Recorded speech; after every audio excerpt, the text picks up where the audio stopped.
पाकिस्तान को डॉलर्स कमा कर देने वाले नौजवान बेरोजगार होने के धाने पर। सुस्त इंटरनेट से फ्रीलांसर्स का काम ठप, ऑनलाइन सर्विसेज मुतासिर। फाइवर ने पाकिस्तानी फ्रीलांसर्स का स्टेटस गैर फाल कर दिया। मशहूर फ्रीलांसिंग प्लेटफॉर्म फाइवर ने इंटरनेट की बार बार बंदिश के बाइस पाकिस्तानी फ्रीलांसर्स की अदम दस्तयाबी को देखते हुए उन्हें बाज़ाब्ता तौर पर गैर दस्तयाब करार दे दिया। फाइवर ने क्लाइंट्स को पाकिस्तानी फ्रीलांसर्स की जानिब से मुल्क भर में इंटरनेट की वसी रुकावटों की वजह से मुमकिन ताखीर के हवाले से एक नोटिफिकेशन जारी किया है, जिसमें कहा गया है कि हम समझते हैं कि इंटरनेट में रुकावटें हो सकती हैं जो आपके मामूलात को जारी रखना मुश्किल बना सकती हैं। इस बात को यकीनी बनाने के लिए कि किसी भी मुतवक्का ताखीर से आपकी रेटिंग को नुकसान ना पहुंचे, हम आर्जी तौर पर आपका स्टेटस गैर दस्तयाब कर रहे हैं। फाइवर ने वाज़ेह कर दिया कि इस गैर दस्तयाबी के स्टेटस से सेलर की रेटिंग पर कोई मनफी फर्क नहीं पड़ेगा। ख्याल रहे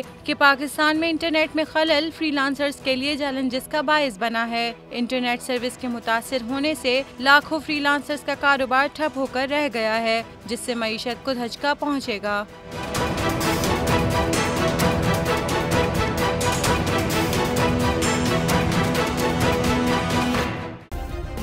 सब्सक्राइब करें और बेल दबाएं ताकि कोई खबर रह न जाए।